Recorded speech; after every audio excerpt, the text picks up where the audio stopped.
dama jàpp ne li mu def la mu waxoon la rek dem France pour préparer sa défense dans la préparation de la défense nag daf ci am ay ndëgg sërëx yoo xam ne lal na ko mu jëm ci état bu Sénégal. Ah bon? Oui lépp c'est des pièges du ma ñëw ci li mu wax. D'accord. Parce que cité na un général boo xamante ne dama jàpp ne xëy na Madiambal yabul le général Birame Diop mais ba koy cité ci yoo xamante ne dëgg-dëgg ay waxu kese la parce que Madiambal man xamewuma ko di wax di sànni. Donc loolu mooy benn. D'accord. bi ci topp li mu wax ci affaire Sweet Beauté marché armement. Marché armement confié à Ndeye Khady Ndiaye. loolu aussi yooyu ay wax loolu ñi ci war a enquêter. j'aurais bien aimé nag ba mu waxee loolu. ca suba ga ñu gis ay démenti formel wala sax ay plainte waaye ba tey jii man liiraguma fu Sweet Beauté démentiré parce que nag bu ñu la tuumaalee ci digg penc mi am na loo xam ne nag yaa ko mën a lijjantil sa bopp. yaay setal sa der bu jaree nga porter plainte bu jaree nga weddi ba mu set bref loolu jombul. dinañ ci ñëwaat. incha allah mais li mu wax man dama jàpp ne Madiambal dafa am lu mu doon wut. te dëgg-dëgg am na ko. moo tax suba Aïda man li ma gëm mooy Madiambal kenn du ko extradé. ah bon. loolu laa gëm. lan la jot a am ci diggante bi ba suba bu taxawee kenn du ko extradé. xam nga Madiambal avant bi mu demee dañ ko entendre.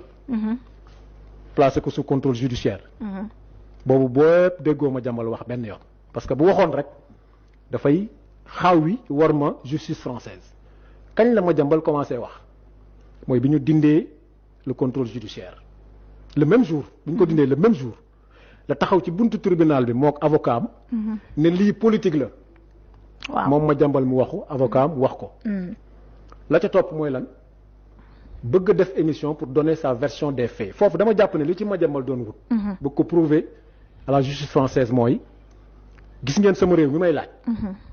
mënuma sax garantir une liberté d'expression ba may garantir un procès libre et équitable kon dama gëm ne argumentaire boobu la Madiambal doon wut.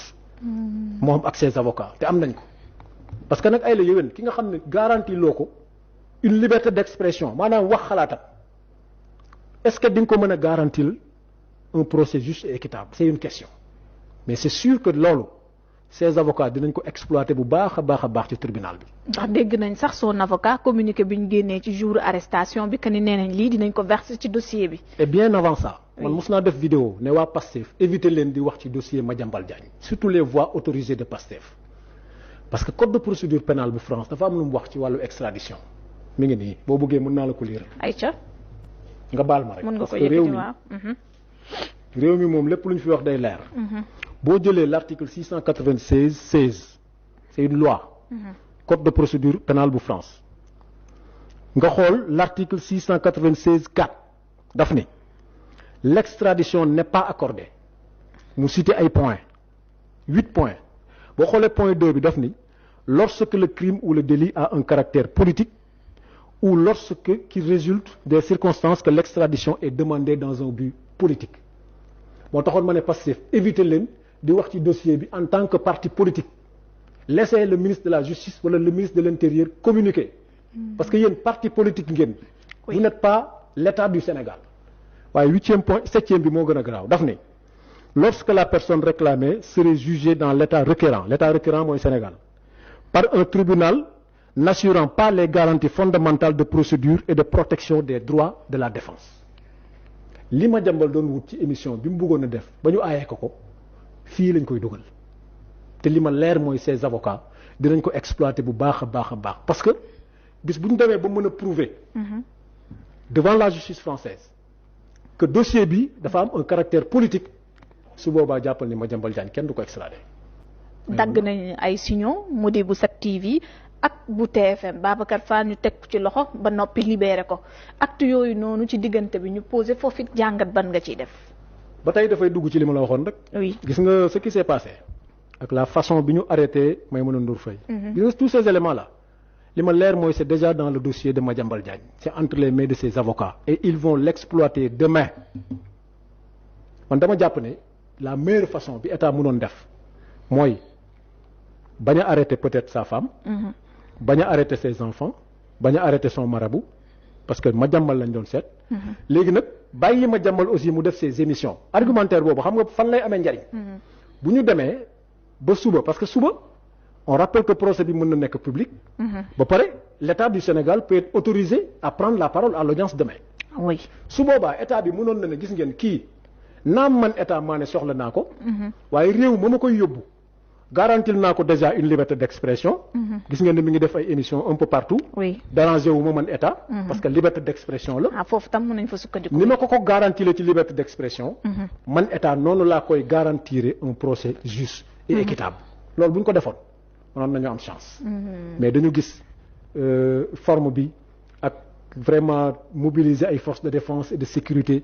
yooyu yëpp je pense que c'est à l'avantage de Madiambal Diagne.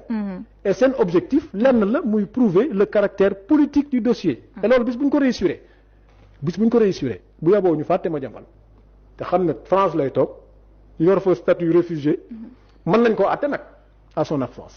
oui parce que am na lu ci yoon teg ci luñ ko mën a toppee. loolu mën naa ne. mais indi bi ñu ko bëggee indi moom. damaa jàpp ne li ci sama xalaat man li ma njort mooy gaw ma ne dina ñëw.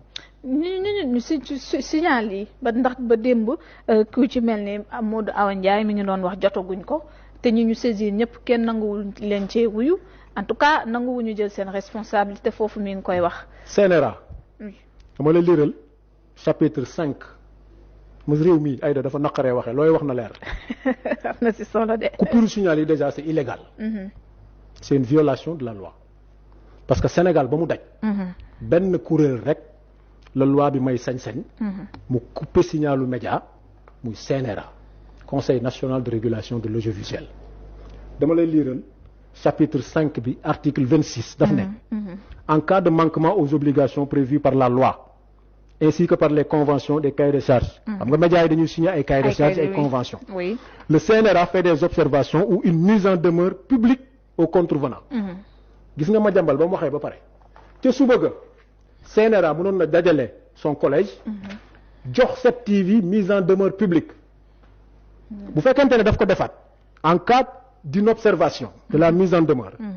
Le CNRA peut prendre une sanction qui peut consister en la suspension totale ou partielle du programme. loolu mooy tëj pour nga suspendre say programme mais mbir mi fan nga ci dégg CNRA intervenir ak qui a donné l'ordre de fermer ces médias ak ku mënti doon na jàpp ne dafa violer la loi.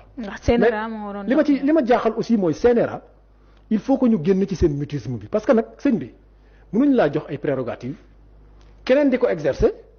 mais te doo fëgg ci taabal ji sunu grand Mamadou Omar Ndiaye yow tamit grand mais il faut que aussi moom it luy prérogative mais ñu bàyyee ko d'autant que journaliste la xamante na ak corporation bi xam na bu baax mbir yi naka lay demee mais on a comme l'impression que d'autres exercent ces prérogatives et malheureusement depuis affaire bi aussi dégguñu benn yoon une communication officielle jóge ci CNRA et loolu dama jàpp ne da leen di fragiliser ñoom davantage